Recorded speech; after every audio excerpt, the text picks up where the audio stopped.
On the 1st of May, 2026, China initiated a sweeping zero tariff arrangement covering 53 African nations simultaneously. This was not a gesture of goodwill. It represents perhaps the most calculated economic strategy ever directed at undermining the US dollar's supremacy. Every single one of these 53 countries will now conduct trade in Chinese yuan, bypassing the dollar and SWIFT entirely. Leveraging its CIPS payment system, China is progressively creating an entire continent operating outside the US dollar network by 2030. Consider this. It took 50 years for the petrodollar to gain its global foothold, yet China is dismantling that framework in less than 5. The consequences touch everything from your 401k to daily household costs. The scale of this initiative is staggering. At the 39th African Union Summit in Addis Ababa on February 14, 2026, Chinese President Xi Jinping presented an official binding commitment. Starting on May 1, 2026, China would provide zero tariff access on every product from any African country maintaining diplomatic ties with Beijing. This applied across all product categories, offering Africa's entire market of 1.4 billion consumers within the world's second largest economy with a GDP approaching 20 trillion. Unprecedented market entry without conditions. No European Union initiative or U.S. policy has ever matched such a comprehensive offer. The World Bank and IMF have spent decades providing aid tied to strict governance. China instead offered trade unconditionally. Only one country, the tiny kingdom of Eswatini, was excluded due to its official recognition of Taiwan, signaling the clear geopolitical rule underpinning the deal. Align with Beijing and gain access, recognize Taiwan, and remain locked out. 53 governments received that signal on May 1st, and none have ignored it. Trade volumes between China and Africa are already substantial. In 2025, bilateral trade reached $348 billion, marking a 17.7% increase over 2024. In the first quarter of 2026 alone, trade surged to $945.6 billion, up 23.7% year-on-year, even before the zero tariff policy took effect. This expansion now includes 20 additional middle-income African nations, such as South Africa, Nigeria, Egypt, Morocco, Kenya, Algeria, Ivory Coast, and Ghana. These are not marginal economies. Nigeria boasts Africa's largest GDP. South Africa is the continent's most industrialized. Egypt controls the Suez Canal. Algeria holds the largest natural gas reserves in Africa. And Morocco is a global leader in phosphate exports, essential for worldwide fertilizer production. All now benefit from China's zero tariff access while trading in yuan via the CIPS system. The impact of zero tariffs is already documented. When China previously extended zero tariff access to 33 least developed African countries in December 2024, imports from those nations jumped 15.2% within 3 months, reaching $21.4 billion in a single quarter. China has maintained its position as Africa's top trading partner for 17 consecutive years, and zero tariffs act as jet fuel on an already fast-growing trend. Conservative estimates project that China-Africa trade could exceed $500 billion annually by 2028, solidifying it as the most significant bilateral relationship in the developing world. The real strategic lever lies in currency settlement. As trade volumes grow, the settlement mechanism determines the influence on global finance. China's CIPS infrastructure, connecting 1,783 financial institutions in 189 countries and processing $2,447 trillion annually, growing at 43% year-on-year, becomes the natural channel. Under the zero tariff framework, African exporters are incentivized to receive payments in yuan rather than dollars. Governments hold yuan as operational reserves, while businesses enjoy immediate cost advantages. A South African winemaker no longer pays 8 to 30% tariffs. A Kenyan coffee producer gains a competitive edge. A Nigerian chemical manufacturer benefits from zero duties. And a Moroccan phosphate miner now competes on equal footing in the world's second largest consumer market. But these are opportunities unmatched by any Western economy or international institution. The sequence is clear. China grants zero tariff access. African exporters gain price advantages. Trade flows expand rapidly, and settlement in yuan shifts reserves and financial power away from the US dollar. Step by step, this policy is reshaping the global economic landscape, transforming a continent's trade into a direct and measurable effect on American financial systems. Mortgages, import costs, and retirement savings all feel the ripple as Africa's trade increasingly bypasses the greenback. This is not theoretical. This is the precise mechanism by which a continent-wide pivot in currency can influence household finances in the United States. The message is deliberate. Align politically with Beijing and access 1.4 billion consumers. Maintain ties with Taiwan and remain isolated. The zero tariff architecture is not just an economic incentive. It is a strategic design with immediate and long-term financial consequences. With trade already growing at double-digit rates, the expansion to 53 nations magnifies the effect dramatically. Africa's integration into China's yuan-based trading network is poised to accelerate quickly, delivering both regional economic transformation and global currency realignment, with the United States dollar facing a historic challenge. African central banks are now accumulating yuan instead of dollars in their foreign exchange reserves. This policy has been explicitly designed to accelerate the international use of the yuan, increasing trade settlements in Chinese currency while steadily reducing reliance on the US dollar in Africa-related transactions. This is not conjecture. Multiple economic research institutions tracking the rollout have confirmed the policy's effects as documented and intentional. The fourth stage of the strategy is equally critical. As African central banks hold yuan as operational reserves, their structural demand for dollars diminishes. Why maintain vast dollar holdings when the dominant trade partner for 17 consecutive years, China, settles all major transactions in yuan? Each dollar less accumulated by African banks represents one fewer unit of structural demand for U.S. Treasury securities. Reduced demand for treasuries pushes yields higher. These higher yields then cascade into American mortgage rates, corporate borrowing costs, and the federal government's interest payments on a staggering $39 trillion of national debt.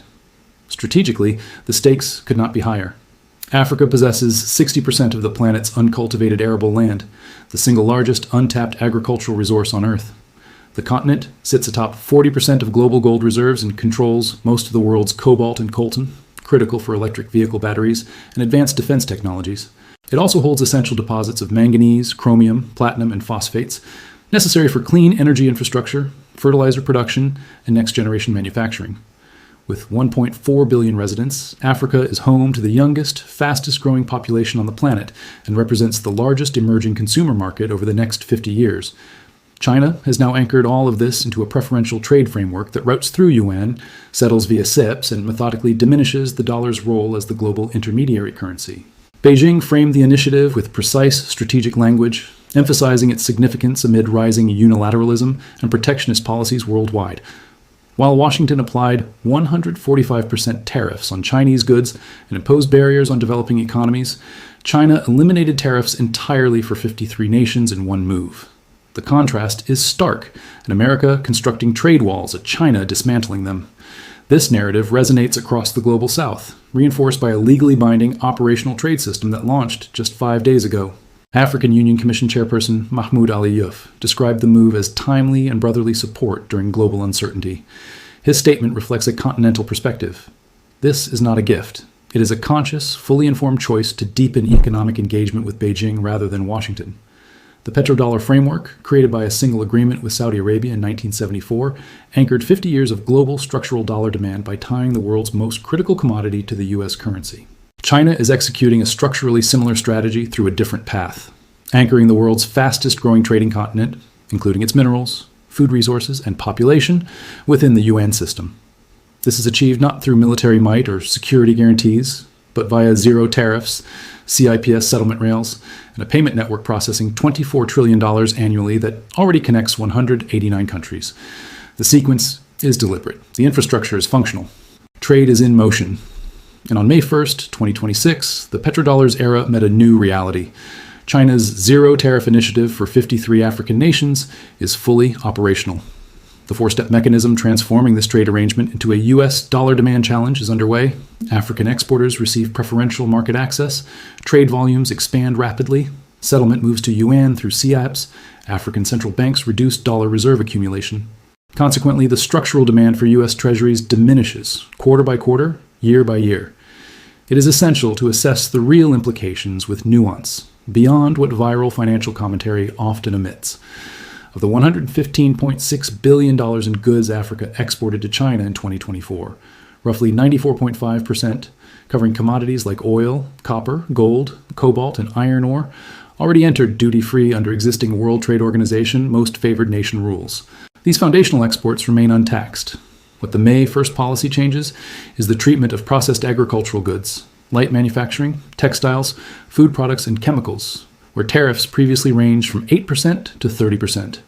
The direct beneficiaries are clear: South African wines, Kenyan coffee and tea, Moroccan citrus and processed foods, Ghanaian cocoa products, Ethiopian textiles and Algerian chemicals now enjoy genuine price competitiveness within the Chinese market. One institutional study estimated that China forfeits a few $100 million annually in customs revenue on African agricultural goods, while simultaneously maintaining a $12 billion structural trade surplus with the continent. China exports $225 billion to Africa each year, while importing $123 billion, meaning the policy's economic cost is minimal, yet the strategic gain is enormous. Critics who downplay the dollar implications often focus on the fact that most commodities were already duty-free, missing the critical element. The true impact on the US dollar lies not in which goods tariffs changed, but in the settlement infrastructure now underpinning the entire $348 billion trade relationship and its future trajectory.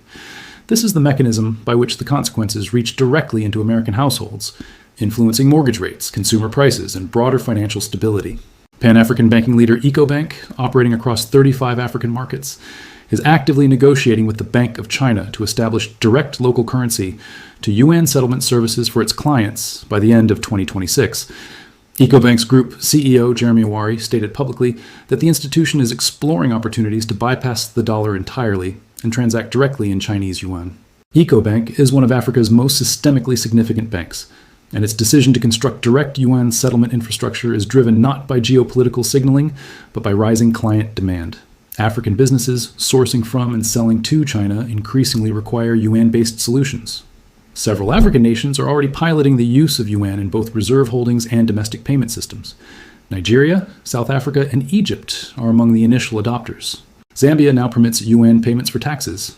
The African Export-Import Bank, Afreximbank, has formally recommended the expansion of yuan-denominated trade finance instruments, including export credit insurance and loans denominated in yuan across its member countries. Meanwhile, the African Development Bank is tracking the adoption of yuan and reserve management as a specific policy variable for the first time in its annual fiscal outlook. Consider the arithmetic of this transformation. In 2000, China-Africa trade totaled $87.38 billion. By 2025, that figure had risen to $348 billion, a 27.5-fold increase over 25 years.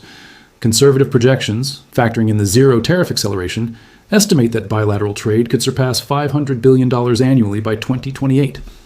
Every dollar from this expanding trade that settles in yuan rather than dollars reduces the quantity held as working reserves by African finance ministries and central banks across 53 nations and 54 central banks. This is not a marginal rounding error. It represents a structural reconfiguration of African foreign exchange reserves, compounding quarter after quarter in a single direction. The mechanism by which this influences American households is precise.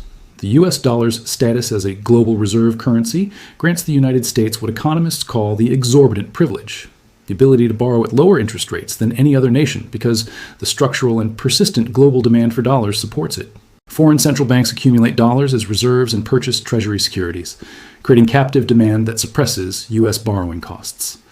The Peterson Institute estimates this structural demand saves the U.S. government approximately $100 billion annually in interest expenditures. These savings translate into lower mortgage rates, reduced corporate borrowing costs, and more affordable consumer credit. As African central banks increasingly hold yuan instead of dollars, driven by zero tariff trade economics, CIPS settlement infrastructure, and yuan-denominated development finance, they reduce incremental treasury purchases. The structural demand base for the U.S. dollar shrinks at the margin, and in the context of U.S. financing needs, the margin is crucial. In 2026, the U.S. must raise $11 trillion, $2 trillion in new deficit financing, and $9 trillion in maturing debt rollovers. With Japan under domestic rate pressure to repatriate capital, China's treasury holdings down 47% from their peak, and other major economies broadly reducing exposure, Africa's systematic redirection of trade settlements to yuan tightens the supply-demand equation for U.S. treasuries from multiple angles. When Treasury demand weakens relative to historical norms, yields rise to attract replacement buyers who require compensation rather than purchasing out of strategic necessity. Rising 10-year Treasury yields push mortgage rates higher. Elevated mortgage rates mean American homebuyers face higher payments, builders construct less, and home values face downward pressure. The IMF confirmed in its April 2026 fiscal monitor that the U.S. Treasury safety premium is already narrowing, reflecting in the 6.3 to 6.83% mortgage rates facing American homebuyers today. Now, placing this in a broader strategic perspective, Africa's GDP currently stands around $3.1 trillion, roughly 3.3% of global GDP. While its total foreign exchange reserves are meaningful, they are not dominant relative to global pools. The immediate effect of African adoption of yuan on global dollar demand is tangible, though not catastrophic. The US dollar's reserve share has already declined from 72% to 56% over 25 years, a structural erosion occurring across multiple fronts, of which Africa is one. What sets Africa apart is its unparalleled growth trajectory. The continent has a current population of 1.4 billion, projected to reach 2.5 billion by 2050.